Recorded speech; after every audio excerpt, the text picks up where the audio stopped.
Skinhead, that's what they call him. Skinhead, you can't fool him. Skinhead, that's what they call him. Skinhead, you can't Oh, vous êtes là. Désolé, je vous avais pas vu. J'écoutais un petit peu de musique skinhead des années 70-80. Un bon vieux ska, vous voyez, cette musique faite par des prolos blancs et noirs contre la bourgeoisie anglaise de l'époque. Eh oui, mes amis, eh oui.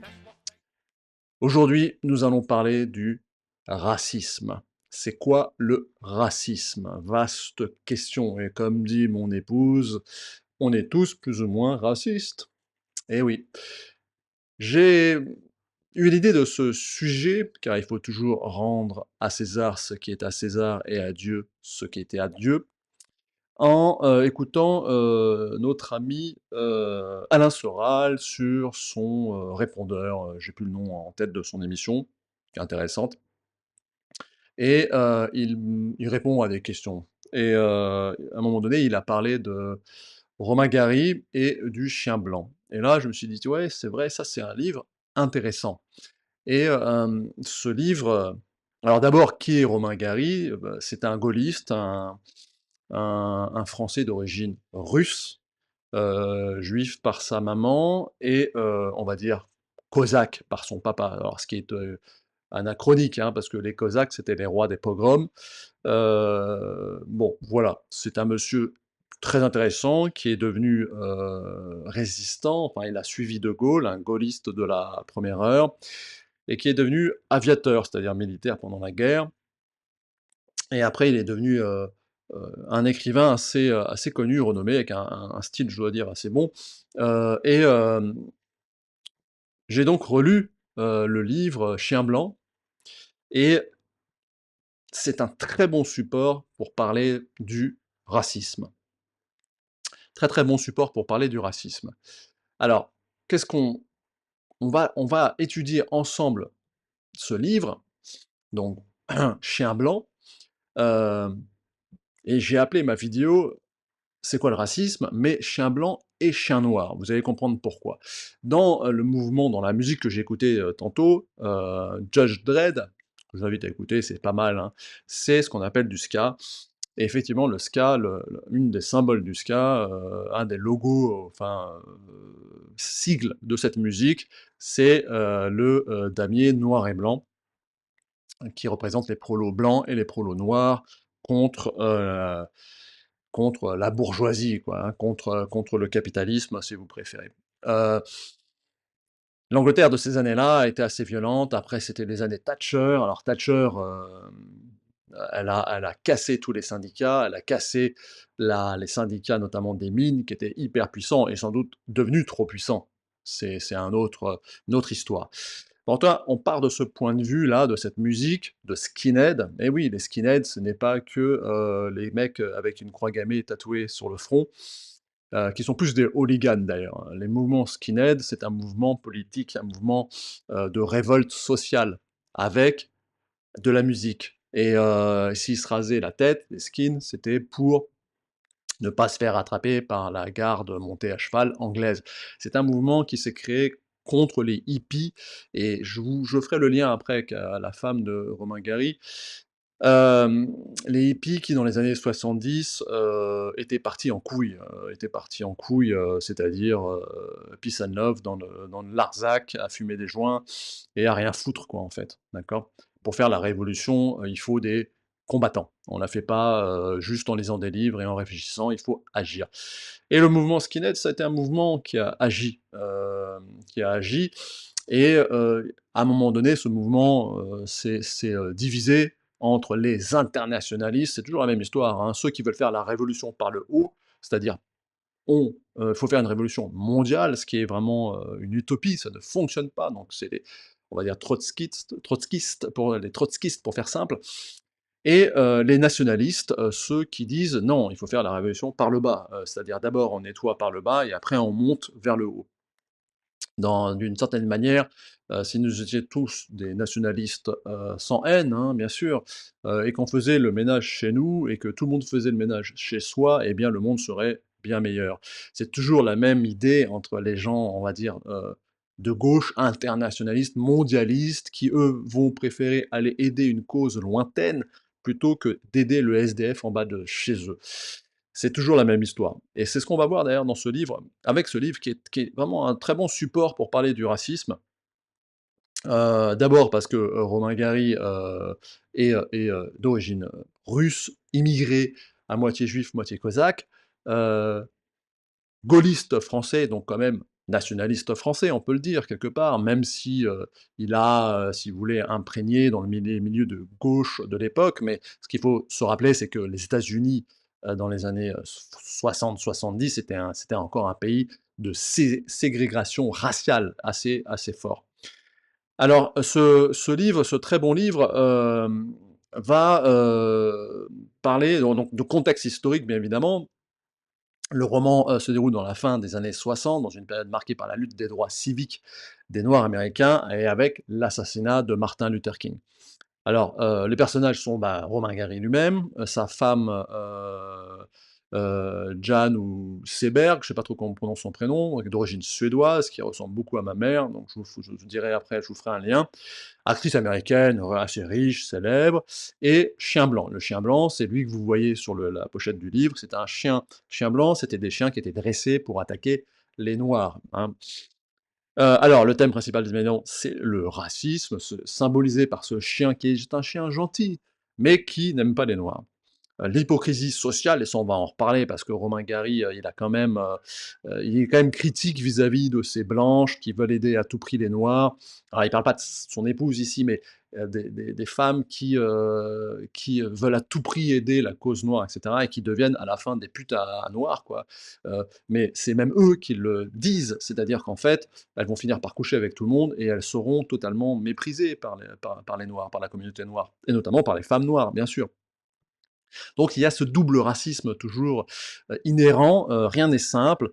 Bon, l'intrigue, c'est ce chien, qui donne à faire dresser par un noir dresseur et qui va réussir à le retourner en quelque sorte et en faire un chien, eh ben, un chien noir, c'est-à-dire un chien qui attaque les blancs. Alors c'est pas tout à fait ça, parce qu'après on va rentrer dans des détails, mais il le dresse pour devenir son chien, et à la fin du livre, le pauvre, Romain Gary, alors ça je sais pas si c'est un peu romancé ou pas, se fait donc attaquer par ce chien qu'il a aimé et qui s'est retourné en quelque sorte, qui a retourné sa veste. Et en fait la conclusion de ce livre, c'est qu'en réalité, on est tous plus ou moins racistes et qu'il faut d'abord faire le ménage chacun devant sa porte pour que le monde devienne meilleur. Rien n'est simple, ces causes perdues où les blancs veulent se donner un bon sentiment, à vouloir aider toutes ces causes, opprimées. Voilà, bah, écoutez, les États-Unis a été un pays où il y a eu des lois raciales, elles n'existent plus aujourd'hui, voilà, ça fait partie de l'histoire. Bah, c'était comme ça. Vous savez, le sud, américain, le sud, où il y avait, avant la guerre civile américaine, où il y avait des esclaves, donc Tom Sawyer, hein, la case de l'oncle Tom, écrit par une blanche du nord des États-Unis qui n'a jamais vécu dans le sud. Elle a juste entendu parler d'histoire et ensuite elle a inventé ce livre. Il y avait sans doute des patrons, des familles blanches qui étaient, méchantes, qui étaient, peut-être dures, mais je pense que la majorité de ces familles étaient normales, c'est-à-dire, plus ou moins, attachées à leurs «esclaves» entre guillemets, qui les traitaient correctement. D'ailleurs, ça coûtait cher des esclaves, hein. Ce qu'il faut se rappeler, c'est que c'était un moyen de production. Donc pourquoi détruire son moyen de production? Ça n'a aucun sens. Pourquoi le maltraiter? Ça n'a aucun sens. Alors bien sûr, il y avait des révoltes, moi j'aurais été noir à cette époque-là, je serais devenu Black Panther, c'est une évidence. Je me serais battu pour mes droits, et cetera. Mais la problématique, c'est ces blancs qui pensent être acceptés par ces gens, qui sont en réalité aussi cons que les blancs. La connerie, elle n'a pas de couleur de peau. Heu, c'est des blancs qui imaginez que c'est comme si, on va prendre le cas du pire, hem, raciste blanc, et cetera. Donc je sais pas moi, le Ku Klux Klan par exemple, et encore Ku Klux Klan, on peut en rediscuter parce que c'était bon, prenons le cas du Ku Klux Klan, d'accord?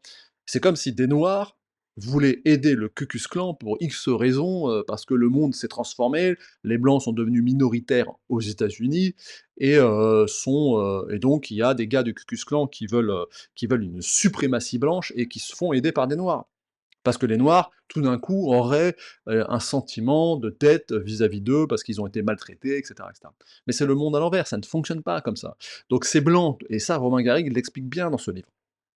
C'est-à-dire que lui, il prend toujours du recul. D'ailleurs, par moments, il dit qu'il en a marre de cette négritude, ça le fait chier, et cetera et cetera. Lui, il a fait la guerre, c'est un homme qui vient quand même de Russie, voilà, il a en lui une histoire et mais c'est surtout ces femmes blanches qui riches alors, pas que. Il donne un exemple très intéressant, à un moment donné, il y a une réunion de tous les acteurs hollywoodiens, avec en tête Marlon Brando, hein, vous savez, le clown Marlon Brando, qui tout d'un coup se lève, fait un speech et dit ouais, et il se prend, et Romain Gary le décrit bien, il se prend, il parle, il fait les mimiques des Black Panthers de l'époque. Et il commence à dire à l'audience, qui est composée d'acteurs, de réalisateurs, de producteurs, et ainsi de suite, tout le gratin d'Hollywood, il leur dit: «Oui, levez la main ceux qui veulent participer et cetera, et les autres vous partez», il les insulte, enfin il les insulte pas, mais il joue au caïd, mais Marlon Brando c'est une brêle, hein, il se prend une claque dans la gueule, il va faire pipi et caca, nerveux, derrière la porte. Voilà ce que décrit Romain Gary et lui ça le met hors de lui, il s'en va, voilà, c'est quand même un homme intègre, un gaulliste qui a fait la guerre, qui, prend du recul vis-à-vis de ça et il veut lui sauver son chien. Il aime les animaux, il est voilà et en fin de compte, il se fait avoir. Il se fait avoir par ce dresseur noir qui en réalité qui s'est vous savez, c'est des gens qui se convertissent à l'islam. À cette époque-là, la plupart des Black Panthers et cetera se convertissent à l'islam et Romain Gary le dit bien aussi dans son livre, c'est qu'ils se convertissent à une religion qui les a maltraités encore plus que nous les blancs. La traite négrière, de l'islam, elle a été terrible. Il castrait les hommes. Je veux dire, il y a je ne sais plus combien de dizaines de millions d'Africains qui sont morts, à cause d'une castration, non médicalisée, quoi. Je veux dire à coups de pince ou je ne sais pas comment ils faisaient pratiquer, mais c'était horrible et ces mecs-là veulent se revendiquent de devenir musulmans, mais ils savent pas que les musulmans les ont maltraités pendant des centaines d'années. Et qu'il y avait un racisme, et qui existe toujours d'ailleurs, un racisme extrêmement fort entre le Maghreb, et l'Afrique subsaharienne. Donc voilà, c'est tous ces paradoxes qui sont décrits dans ce livre et qui servent qui servent de support pour parler du racisme et notamment de la bêtise des blancs. En fait, pour les noirs, il faut leur foutre la paix et qu'ils se démerdent. Voilà, il faut donner des chances égales, bien sûr, vis-à-vis de l'éducation et de l'instruction, parce que c'est la clé de toute civilisation. Mais voilà, si après des noirs veulent vivre tout seuls dans une ville où d'ailleurs c'était un de leurs projets, hein, c'est-à-dire de sortir un État, des États-Unis pour faire un État noir américain, mais pourquoi pas? Moi ça me dérangerait pas. Ouais, on peut se mélanger, on peut ne pas se mélanger, c'est pas une obligation. Donc voilà un petit peu ce livre qui est assez intéressant. Alors maintenant, si vous voulez, il y a il y a les races existent, voilà, pour rentrer les pieds dans le plat, les races existent. Nous ne sommes pas tous pareils. Par exemple, la forme du crâne n'est pas la même, d'un groupe ethnique à l'autre. Il y a des différences biologiques, il y a des différences claires et nettes. Et d'ailleurs, c'est intéressant parce que les chiens en blanc qui sont entraînés à attaquer les noirs, en fait, vous savez, un chien ne voit pas en couleur, hein. Il voit des nuances de bleu et de jaune, je crois, et il fait pas du tout la différence d'une couleur de peau, mais par contre, il a un odorat extrêmement, puissant, et qui lui permet, si vous voulez, de sentir les phéromones et pas que, hein. Il peut sentir des maladies, des choses comme ça. On peut l'entraîner à beaucoup de choses et une des choses et d'ailleurs le noir qui redresse, qui rectifie ce chien le dit, hein, en fait, les chiens sont globalement entraînés à l'odeur et quand je travaillais avec, ChatGPT via Bing, ce que j'utilise régulièrement. Alors je rappelle, une intelligence artificielle, c'est un secrétaire, idiot, mais par contre qui va très vite. C'est un autiste qui va très vite pour réunir des sources, de faire des statistiques et cetera, mais c'est un autiste, idiot et qui est, wokiste, hein, n'oubliez pas ça. Donc moi, je lui pose la question, je lui dis: «Mais comment on entraîne un chien?» et cetera, un chien blanc et il me parle de choses, variées et diverses qui sont tout à fait exactes et à un moment donné, je lui dis: «Mais est-ce que l'odeur joue un rôle?»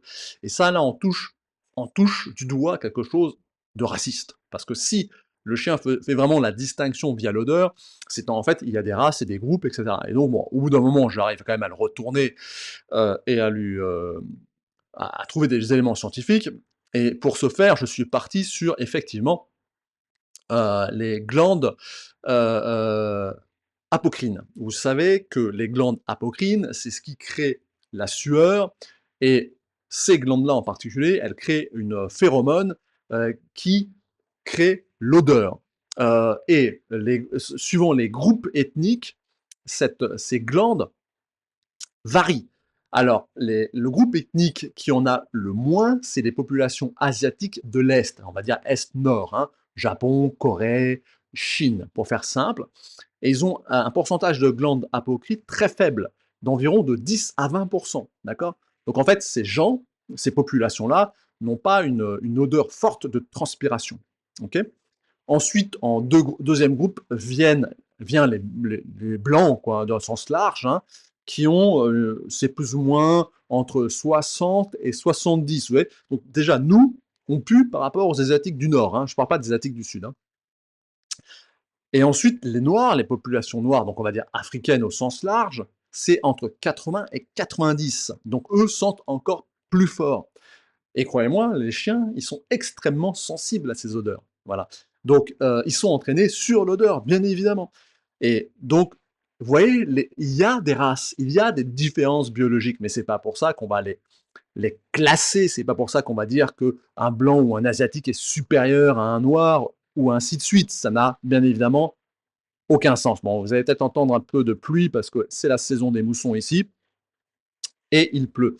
Alors, vous voyez, c'est quand même, les races existent, la forme des crânes est différente, il y a des maladies qui sont spécifiques à certains groupes ethniques.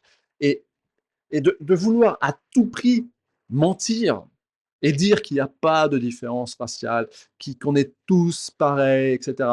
Non, il y a la culture, il y a la biologie, il y a les odeurs, il y a l'ADN, etc., etc. Par exemple, l'ADN.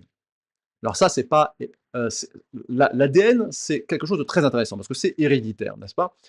On sait que l'ADN peut se dégrader sous le stress et les pressions. Les Noirs qui ont été aux États-Unis pendant longtemps des esclaves, puis après, on va dire, séparer la population blanche avec ses lois raciales, ont dû subir du stress, de la rancœur, etc., etc. Et ça a abîmé l'ADN. Et cet ADN s'est transmis de père en fils et ainsi de suite. Et c'est comme ça qu'on fait des populations qui sont plus sensibles à certaines maladies chroniques, à l'obésité, à la dépression. Par exemple, aux États-Unis, chez les Noirs, il y a le plus haut pourcentage de filles de mères uniques. Les hommes partent très rapidement, ils font un enfant et puis ils l'abandonnent. Et ça, c'est des syndromes, c'est spécifique à des groupes ethniques. Ça n'existe pas chez les Asiatiques, par exemple, ou dans une moindre mesure, si vous préférez. Donc, vous voyez, il y a des choses qui se passent et qui se transmettent. Ça devient presque culturel, si vous préférez, mais c'est aussi génétique. Ce n'est pas qu'un facteur culturel. Et ça, c'est quelque chose qui a été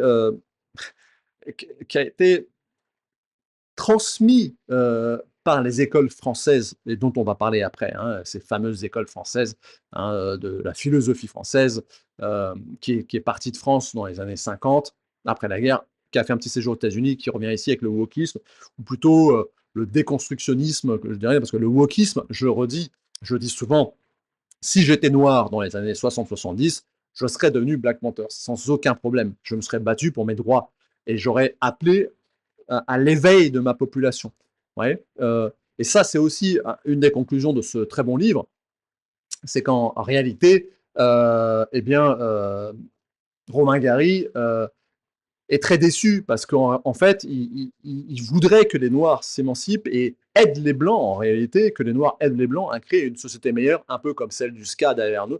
Mais ça ne fonctionne que dans des petits groupes, bien évidemment, parce qu'il y a autant de connards chez les Noirs que chez les Blancs. Et d'ailleurs, la fin du livre le montre d'une manière assez triste. C'est totalement, vu, quoi. Voilà. Voilà Romain Gary avec sa femme suédoise, d'origine suédoise. Et en fait, ce livre se lit vite, il est assez bien écrit, c'est un très bon écrivain, Romain Gary. Et il a quand même ce regard critique sur toute cette société, ce Marlon Brando qui joue au caïd, euh, ces femmes blanches qui se font au final toujours maltraitées par les Noirs, et sa propre femme, à un moment donné, est menacée par les amis noirs mais qu'ils aident à coups de chèques hein, et de grosses sommes. Hein. Mais en fait, ils volent l'argent. Enfin, en fait, les Noirs, ils n'ont pas réussi à faire ce qu'ils voulaient faire. Et, et tout d'un coup, sa femme est menacée parce qu'en fait, les femmes noires commencent à en avoir marre de ces pétasses blanches qui draguent leur mari, quoi, en gros. Hein. Alors, je ne parle pas spécifiquement de la femme de Romain Gary. Et à un moment donné, elle se fait menacer. Et voilà, au final, ce que ces gens récoltent, c'est comme Tapi qui nous a cassé les couilles toute sa vie avec SOS Racisme, et qui, à la fin de sa vie, se fait éclater la gueule par les gens qu'il a défendus toute sa vie. Ouais, il faut être réaliste, les connards sont partout, il y a des connards partout, chez les Arabes, chez les Noirs et chez les Blancs. Voilà. Et ensuite, il y a des problèmes de normes, de société. D'accord. Il faut pouvoir s'intégrer pour vivre en cohérence sociale. Alors, ce livre est sur beaucoup d'aspects très, très intéressants parce qu'en fait, c'est un homme, Romain Gary, qui représente un peu cet intellectuel, pas de gauche à proprement parler, mais cette idée gaulliste d'une France qui peut... C'est la Légion étrangère, si vous voulez. C'est ce qu'il dit, d'ailleurs. Par exemple, il donne l'exemple d'un des leaders Black Panthers, Red, je crois, voilà, qui veut envoyer les Noirs au Vietnam pour qu'ils apprennent les métiers de la guerre et aussi la discipline, hein, et la hiérarchie, l'autoritarisme, etc. Et il a un de ses fils qui part là-bas et qui devient officier, qui s'intègre totalement et qui ne veut pas revenir faire la guerre des Black Panthers. Il n'en a plus rien à faire. Lui, il est déjà intégré dans la société. On s'intègre dans la difficulté. Dans la guerre, il n'y a plus de couleur de peau. Quand vous êtes dans une tranchée, il n'y a que des camarades de guerre. Et c'est ce qui décrit parfaitement Romain Gary, lui-même qui a fait la guerre. Et hélas, bon, ce soldat se fera tuer pendant la guerre de Vietnam. Mais en fait, il n'arrive pas à l'expliquer à son père, qui lui est dans une illusion de pouvoir faire une révolution aux États-Unis, etc. Alors que tous ces milieux sont complètement phagocytés par le FBI, qui distribue de l'argent. Et en fait, l'argent contrôle tout. Et c'est très dur, quand on vous fait un gros chèque, de continuer votre combat. Hein. Mais la conclusion finale, c'est qu'en fait, il y aura toujours du racisme. Le racisme est inhérent, il est biologique, il est quasiment naturel. Et en fait, le racisme, c'est ce qui nous a permis de survivre. Parce que la peur de l'autre, la peur de celui qui ne nous ressemble pas, est un instinct de survie. Parce que souvent, l'autre qui ne nous ressemble pas veut prendre notre place, il veut nous remplacer. C'est pas une théorie. C'est ce qui s'est passé avec Néandertal et Cro-Magnon. Néandertal, pardon, et Homo sapiens. Homo sapiens a remplacé Néandertal. Donc, la guerre à l'énergie, c'est une guerre de survie. Alors, bien sûr, c'est pas parce que on a ça en nous que c'est quelque chose qu'on ne peut pas combattre. Il faut combattre la stupidité, il faut combattre l'imbécilité, il faut combattre la sauvagerie. Mais ça ne veut pas dire pour autant qu'on peut tout accepter. Et c'est un peu ce que dit Romain Gary également dans ce livre.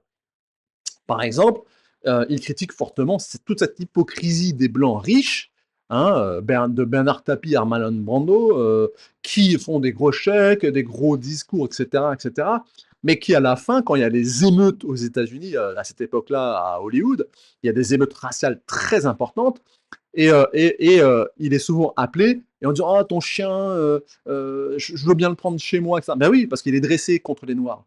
Ouais, les mêmes qui font ces chèques tout d'un coup prennent peur et veulent récupérer le chien blanc qui a été dressé contre les Noirs. Ouais, c'est tout à fait drôle. Enfin, c'est drôle. Ces gens sont des idiots, si vous préférez. Bien sûr qu'il faut aider à une société, œuvrer pour une société équilibrée et juste, telle que la société française est par définition.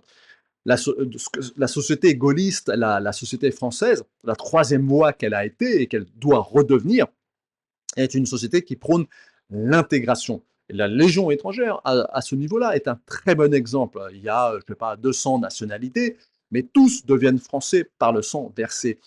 On ne devient pas, on ne peut pas acquérir une culture sans le vouloir profondément. Et l'armée est un des moyens. Et d'ailleurs, aux États-Unis, c'est également un des moyens d'intégration pour les Noirs, les Hispaniques, etc.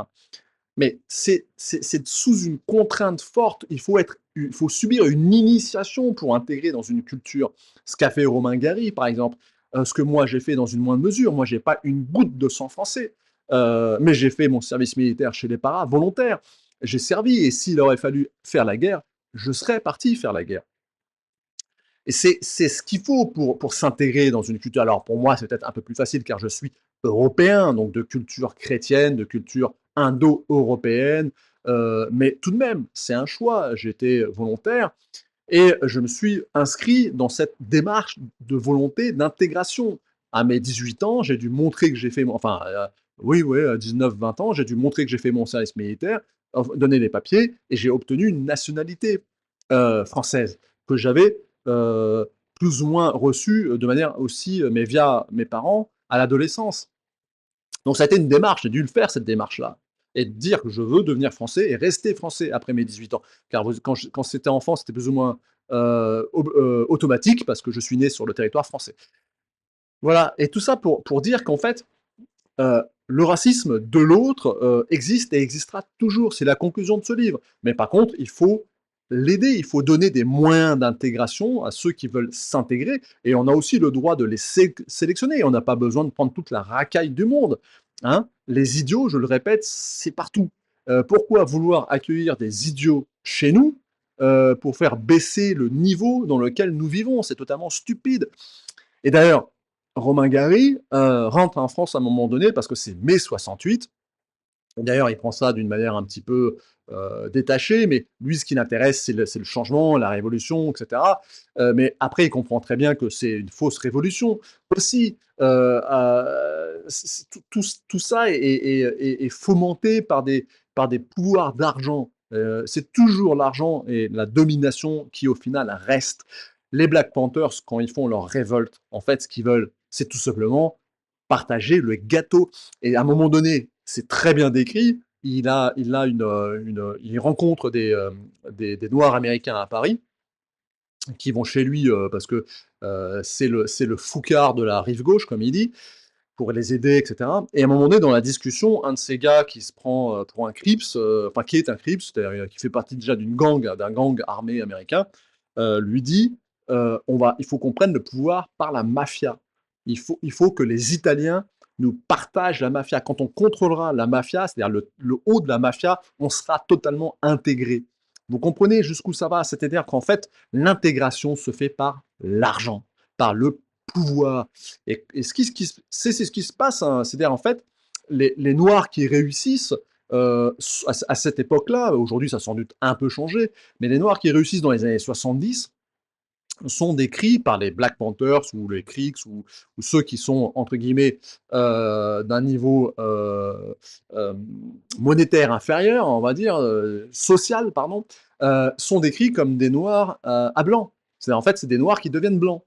C'est ce qu'il y a de pire en réalité pour eux, parce que c'est des Noirs qui vivent comme des Blancs et qui veulent à ce moment-là avoir une vie comme les Blancs, c'est-à-dire protégés, avec des grandes maisons, des chiens de défense, etc., etc. Ouais, on ne fait que mimer l'autre. Et c'est ça, la conclusion, elle est quand même relativement pas triste, mais elle est réaliste. Elle est réaliste. Et en fait, la plupart des gens veulent juste avoir un espace de paix où vivre. Ça, c'est bien évidemment aussi la conclusion de mon livre. Mais par contre, on peut créer nos espaces de paix suivant nos desiderata. C'est-à-dire, en fait, par exemple, la France doit redevenir une troisième voie, un espace de paix où des gens qui ont une volonté d'intégration, une volonté commune de vivre ensemble, avec une acceptation d'une histoire et d'un futur commun, un bien commun, peuvent vivre ensemble. d'accord? Mais il faut faire attention, il faut virer les crapules. Les crapules, elles vont pas nous aider. C'est très clair. Et en parlant de crapules et de désillusions et de choses tout à fait complexes et de racisme en général, la guerre au Liban en ce moment est bien sûr une catastrophe, mais c'était inévitable. Moi, j'ai travaillé dans ma jeunesse dans la sécurité. Et à un moment donné, bon, j'ai fait pas mal de trucs. J'ai travaillé pour KO International tout à fait après mon service militaire. Et à un moment donné, on a reçu les milices chrétiennes en France, Ayoud, le général, bon, j'ai oublié son nom, euh, qui était en France. Et donc, on a travaillé, nous, avec les Libanais chrétiens en termes de sécurité. Et je sympathisais avec quelques-uns qui étaient très, très, très, très sympas et qui m'ont expliqué ce qui s'est passé au Liban. D'accord. Et moi, quand j'étais d'ailleurs militaire, je voulais aller au Liban. Et en parlant de ça, je vous fais une petite parenthèse, parce que c'est quand même quelque chose qu'il faut se rappeler. Les Israéliens, on peut les critiquer pour beaucoup de choses. C'est un peuple impérialiste, comme les Américains ou les Russes. Ils veulent étendre leur domination au Levant. Ils veulent faire le grand Israël, il n'y a aucun doute là-dessus, il faut pas rêver, hein. Et les Israéliens, ce sont tout simplement des Européens colonisateurs. Israël a été fondé par des juifs ashkénazes, c'est-à-dire des Allemands, des Occidentaux, des Blancs, pour faire simple, et qui ont chassé les musulmans, hein. C'est pas plus compliqué que ça. Et aujourd'hui, Israël, si elle veut survivre, moi en tant que nationaliste, je peux reconnaître ce point-là, elle a besoin de faire une zone tampon, buffer, ce que font les Russes en Ukraine, de sécurité, pour sécuriser son territoire, son espace de paix.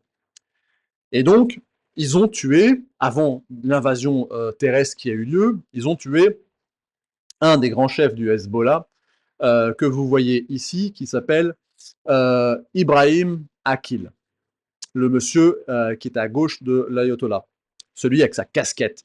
Bah, ce monsieur, c'est lui qui était responsable, souvenez-vous, de l'opération Drakkar. C'est quoi l'opération Drakkar?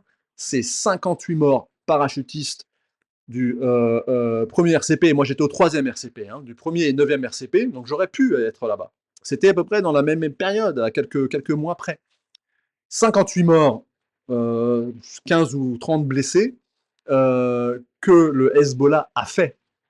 Alors, aujourd'hui, il y a une frange nationaliste française qui soutient de manière inconditionnelle Israël. Ça, c'est aussi stupide que ceux qui soutiennent de manière inconditionnelle les Palestiniens ou le Hezbollah. Le Hezbollah a été notre ennemi, et il l'est toujours. Nous sommes français, la troisième voie. Si De Gaulle était toujours là, il ne soutiendrait pas le Hezbollah ni Israël. Il les critiquerait les deux. C'est ce qu'il faut faire. D'abord, c'est pas notre guerre, mais n'oubliez pas que le Hezbollah a tapé sur notre territoire et il a tué une soixantaine de parachutistes à cette époque-là. Et les Israéliens ont éliminé ce monsieur Ibrahim Akil. Ouais, il faut s'en réjouir.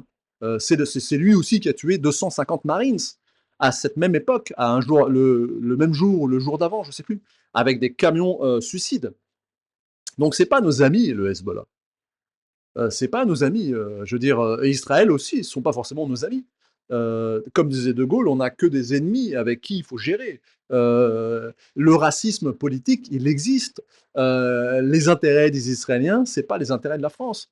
Les intérêts des Iraniens, c'est pas les intérêts de la France. Les intérêts des Américains, c'est pas les intérêts de la France. Les intérêts des Russes, ce n'est pas les intérêts de la France. Les Chinois, c'est un peu différent. Je toucherai un mot dans la conclusion, mais aussi, eux défendent leurs intérêts. On défend tous nos intérêts. Il n'y a pas, il y a pas à polémiquer là-dessus. Les 58 morts, les 60 morts ou 58 morts de mes collègues parachutistes, euh, c'est un prix qu'il faut. Enfin, il y a une vengeance à ça. On ne peut pas laisser impunément les gens nous tuer. Eh bien, Israël, le Mossad a tué ce monsieur. Et de ça, il faut s'en réjouir. Il ne faut pas être débile.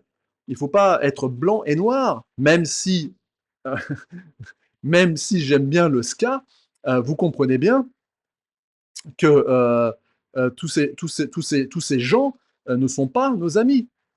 C'est pas, Ce que dit bien Romain Gary, c'est qu'en fait, chacun doit défendre ses intérêts. Vous comprenez? Chacun doit défendre ses intérêts et chacun doit être clair sur à quel groupe il appartient. Okay, nous, on est français, on appartient au groupe France. On peut écouter du ska, on peut se dire non raciste, on peut dire d'une manière générale que le racisme, c'est pas bien sûr, mais il existe. Le racisme existe et ne disparaîtra jamais.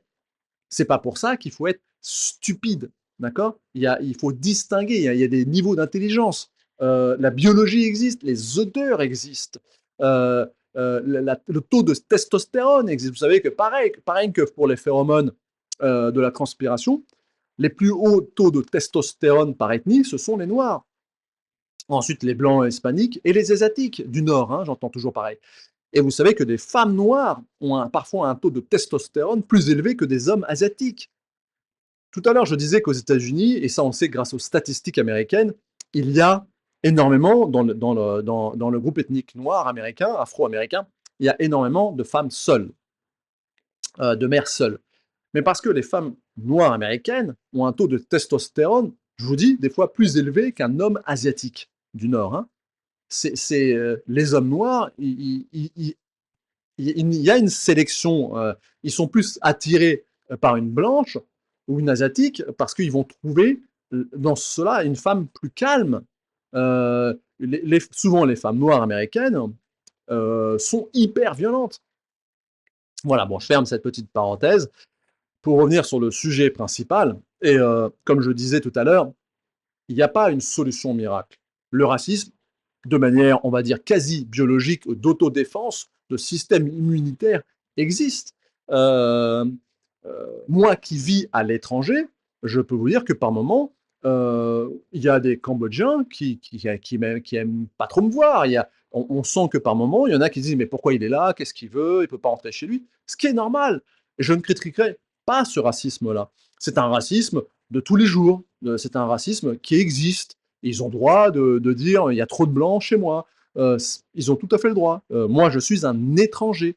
Donc, j'apporte de la richesse, je crée une entreprise, etc. Donc, dans la majorité des cas, il n'y a aucun problème. Je suis bien vu, je suis bien perçu, mais je suis un étranger. Je reste un étranger. Et c'est pas à nous, étrangers, de vouloir changer le pays dans lequel je suis. Je peux critiquer, je peux en avoir marre, je peux dire ah c'est ceci ou cela, mais j'ai une limite à ne pas franchir. C'est celle de ne pas vouloir changer la culture dans laquelle je vis. Et ça, c'est le problème auquel on est confronté aujourd'hui, parce que ces blancs, ces gentils blancs dont parle Romain Gary dans son livre, qui veulent à tout prix se donner une bonne conscience, de Marlon Brando à Bernard Tapie, SOS Racisme en France, en disant oh les pauvres petits, ils sont exclus, ils n'ont pas les mêmes chances. Il y a du vrai là-dedans. Je l'ai déjà dit, oui, il y a du vrai. Mais après, ce n'est pas l'excuse, disons plutôt que c'est une excuse qui devient, qui devient un système politique de vouloir nous piquer, entre guillemets, nos richesses, mais aussi culturelles que monétaires, hein, pour dire, ben voilà, maintenant il faut partager. C'est comme l'Algérie qui demande à la France des dommages et intérêts, comme ces Black Panthers qui discutent avec Romain Gary qui lui disait, nous on veut une part du gâteau, il faut payer, faites des chèques, payez, vous les Blancs, vous devez payer. On a le droit à être remboursé de toutes ces années d'esclavagisme. Mais non, c'est pas vrai. On ne rembourse pas le passé, on vit dans le futur. Et pour vivre dans un futur commun, il faut désirer ce futur et il faut le chérir. Et ça, c'est une des beautés du système français, de la République française qu'a faite De Gaulle, c'est-à-dire cette troisième voie. La Légion étrangère est encore un très bon exemple. En fait, on s'intègre par le vouloir, par la volonté, par la décision. À un moment donné, je dis, je veux devenir français. Je veux embrasser cette culture, ce qu'a fait Gary, ce que j'ai fait moi. ce que beaucoup ont fait.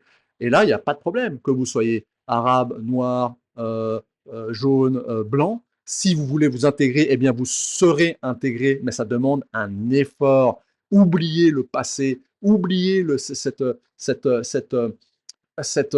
idée folle qu'on vous doit quelque chose, on vous doit à rien, rien du tout, zéro, nada. Et ça, c'est aussi une différence qu'il y a aussi avec pas mal d'Asiatiques. Les Asiatiques, ils sont pas dans les Vietnamiens, par exemple, ils pourraient nous accuser de les avoir colonisés 100 ans, de les avoir exploités, etc., d'avoir changé leur langue, leur écriture, etc. Mais non, par exemple, l'écriture. Prenons ce cas-là, il est intéressant. Oui, les Français ont modifié l'écriture vietnamienne, qui était avant une calligraphie chinoise. Mais les Vietnamiens ont toujours été un peu ennemis, c'est les frères ennemis avec les Chinois. Vous croyez que les Vietnamiens, ils se sont dit, ils se sont laissés faire en disant, ah bah tiens, on va changer. Non, au contraire, ils se sont dit, ah bah c'est super, comme ça on va se détacher des Chinois. Ça a été juste un instrument pour eux pour pouvoir faire la nique aux Chinois. D'accord. Après, les Français, eux, ils ont cru que ils nous aiment, c'est notre culture. Non, non, ça a été un instrument. Ouais, il faut faire très attention à ça. Alors, au Cambodge, par exemple, les Français ont voulu faire la même chose, les Cambodgiens se sont révoltés. Hein. Nada. Ils n'ont pas voulu changer d'écriture, ils n'ont pas voulu changer de religion, le christianisme n'a pas pris, ou très très peu, et l'écriture cambodgienne est restée comme elle a toujours été, c'est-à-dire une écriture d'origine pali sanskrite. Voilà. À l'indienne, si vous préférez. Donc, en fait, pour conclure un petit peu là-dessus, nous sommes tous, comme dit mon épouse cambodgienne, nous sommes tous racistes. Et c'est pas de la méchanceté, c'est une réaction un peu normale. Voilà, il y a des différences, il y a des odeurs, il y a de la nourriture, il y a de la culture, il y a une façon de parler, de se mouvoir, de s'exprimer. Voilà. Vous voulez vivre dans votre espace de paix, il est conditionné à certaines valeurs, à certaines normes, eh bien, si on bouscule trop votre espace de paix, eh bien, vous avez le droit de vous défendre. Vous avez le droit de prendre les armes. Vous avez le droit de défendre votre territoire, votre vie, votre culture, votre, comment dire, ce que vous allez léguer à vos enfants. Et enfin, ceux qui ont fait le plus de mal, et ça transpire dans ce très bon livre, ce sont tous ces gens de la bien-pensance, ces gens dits de gauche, ces blancs qui font des chèques pour se libérer d'une mauvaise conscience, d'avoir... Et là, Romain Gary, il donne un exemple encore excellent. C'est des Américains juifs, dans le cinéma il y en a beaucoup, c'est pareil, Romain Gary critique les juifs à un moment donné, alors que sa maman est juive, hein. Mais il a le droit de le faire parce qu'il est juif. C'est toujours pareil, vous n'avez pas le droit de critiquer un arabe si vous n'êtes pas arabe, vous n'avez pas le droit de critiquer un noir si vous n'êtes pas noir, vous n'avez pas le droit de critiquer un juif si vous n'êtes pas juif, etc., etc. Donc tout ça, c'est le monde à l'envers. Bien sûr qu'on a le droit de critiquer qui on veut et quand on veut, si c'est respectueux et si il y a quelque chose derrière de réel, sans haine. Donc en fait, tout d'un coup, ils discutent avec je crois que c'est des dans l'industrie du cinéma, ça doit être des producteurs ou je sais pas quoi. Et les mecs leur disent, c'est toujours pareil, c'est dans ces réunions, parce qu'il y a toujours ces réunions de blancs pour aider les noirs, tout ça, etc. Et ils font des chèques, ah oui, c'est vrai, on est coupables, nous, les Américains, etc., etc. Et Romain Gary regarde le mec, lui dit, mais attends, t'es un juif, t'es un juif de l'Est, toi, tu viens de Russie. Ton grand-père, il évitait les pogroms des Cosaques en Russie. Qu'est-ce que tu me chantes? T'as jamais été un esclavagiste aux États-Unis. Pourquoi tu fais ce cinéma-là? Tu veux devenir plus américain, tu veux devenir plus blanc qu'un blanc. Et tu te fais croire que tu étais un esclavagiste alors que tes ancêtres échappaient à des pogroms faits par des Cosaques en Ukraine. Donc, vous voyez, et ça, c'est tout à fait vrai. C'est-à-dire, en fait, à un moment donné, il faut retourner à la réalité du monde, à la réalité des choses. Nous sommes des groupes ethniques. Il y a différents groupes ethniques, il y a différentes cultures sur Terre. Et d'ailleurs, c'est ce qui fait sa beauté. Et la musique, par exemple, de Judge Dredd du début, le ska, c'est une très belle musique parce que c'est justement un apport de deux mondes. Mais pour que le ska existe, il faut qu'il y ait ces deux mondes. Si jamais on était tous pareils, il n'y aurait jamais eu de ska, par exemple. Hein. Donc en fait, on peut se mélanger, bien sûr. ça a toujours existé, il y a toujours eu des frontières où on se mélange, il y a toujours eu une élite qui se mélange, et cetera. Mais pourquoi vouloir à tout prix fusionner le monde en une seule culture? C'est stupide, on aurait tant à perdre. Moi, si je vais, je sais pas, en Chine, je veux voir des Chinois. Si des Chinois viennent en France, ils veulent voir des Français. Les Chinois veulent découvrir la culture française, ils veulent découvrir les monuments français, ils veulent découvrir la nourriture française. Ils veulent pas aller en Afrique. S'ils veulent aller en Afrique, bah, ils visitent l'Afrique. S'ils veulent visiter un pays du Maghreb, bah, ils visitent l'Algérie ou le Maroc. Pourquoi faire de la France une nouvelle Algérie ou un nouveau Maroc? C'est ça la stupidité. On doit rien à personne. Vous, moi, on ne doit rien à personne. C'est pas moi qui ai été esclavagiste. C'est pas moi qui ai fait coloniser l'Afrique ou l'Indochine, etc. Il faut vivre dans le futur. Il faut vivre il faut pas vivre dans le passé. Il faut se servir du passé comme une richesse, du bien et du mal, mais il faut surtout vivre dans le futur, il faut se projeter dans l'avenir et vous devez rien à personne. Ce qui existe aujourd'hui, c'est vouloir créer une société meilleure, plus équilibrée, avec une meilleure répartition des richesses. Et ça, c'est la troisième voie, c'est le national-socialisme à la française, c'est le mouvement skinhead, c'est le mouvement de révolte de tous les peuples, mais il faut faire cette révolution d'abord par le bas et puis vers le haut. Et ça, c'est le système chinois. Je vais conclure là-dessus, parce que c'est intéressant. La révolution du haut vers le bas ne fonctionne pas. Vouloir transformer le monde dans une révolution internationale ne fonctionne pas et ne fonctionnera jamais. Il faut travailler du bas vers le haut. Et c'est exactement ce que fait le système communiste chinois actuel. Alors on peut toujours l'appeler communiste, mais je pense qu'il faudrait plutôt l'appeler un national communiste ou national socialisme. Et ce régime est très intéressant parce qu'il y a une vraie démocratie qui va du bas, c'est-à-dire en fait il y a les comités de quartier, hein, si vous préférez, dans lequel les gens peuvent aller se plaindre, voilà, etc. Et ça monte d'un cran au-dessus et ça monte jusqu'au haut, jusqu'au sommet de la pyramide. Alors certes, au sommet de la pyramide, c'est un peu toujours les mêmes, on est d'accord. Mais moi, ça ne me dérange pas outre mesure. Si les desiderata du bas sont pris en compte par le haut, mais pourquoi? C'est très bien. C'est une politique dans un temps long. C'est également ce qu'il y a aussi au Cambodge. C'est une politique dans un temps long, ce qui permet de faire des choses. Le système chinois a sorti de la pauvreté plus de 600 millions de personnes. Le réseau à grande vitesse chinois est le plus développé au monde. Et vous savez, le réseau ferré comment dire, un vecteur de richesse. Le réseau ferré britannique, par exemple, dans les années 80, Thatcher, etc., s'est cassé la gueule. Aux États-Unis, il est très très mauvais. Et il y a pas de train à grande vitesse, par exemple, aux États-Unis, ou très très peu. Mais le réseau de train le réseau de train à grande vitesse chinois est le plus développé au monde. Les Chinois ont leur propre station spatiale. Ça a été les premiers à avoir des satellites à cryptologie quantique, à codage quantique. Ils vont certainement trouver ou développer les premières centrales à fusion nucléaire comme notre Soleil. Les Chinois sont très avancés. Quand les peuples chinois en a eu marre des restrictions liées au Covid, le gouvernement a arrêté tout du jour au lendemain. Par quoi? Parce que ça va du bas vers le haut. Donc en fait, il faut reprendre le bas. Il faut reprendre le bas. Et le problème français, des hommes politiques français, c'est qu'on s'adresse à des gens qui sont en haut. Mais en haut, ils sont corrompus. Hein, de tous les partis politiques, ils sont tous corrompus par l'argent. Ce que disait bien Romain Gary dans ce livre. C'est qu'en fait, quand vous distribuez de l'argent, vous corrompez. Et c'est très dur de résister. Donc en fait, il faut partir du bas.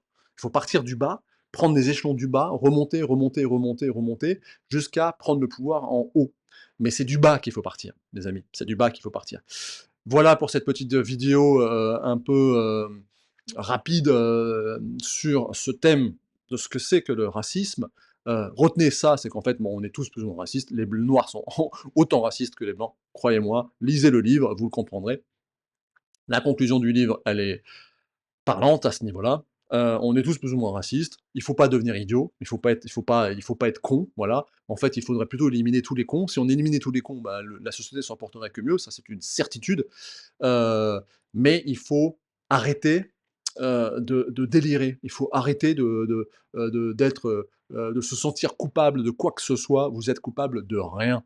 Vivez dans l'avenir et l'intégration se fait dans la force et la difficulté. C'est comme ça qu'on crée un homme fort, qu'on crée un guerrier et le guerrier, ce n'est pas un soldat au service des gens là-haut, et de l'argent. Le guerrier, c'est un soldat, pardon, c'est un homme, le guerrier qui défend son espace de paix, son territoire, le territoire du bas, le territoire de sa cellule, de son espace de paix, de sa famille, de ses proches. À bon entendeur, salut.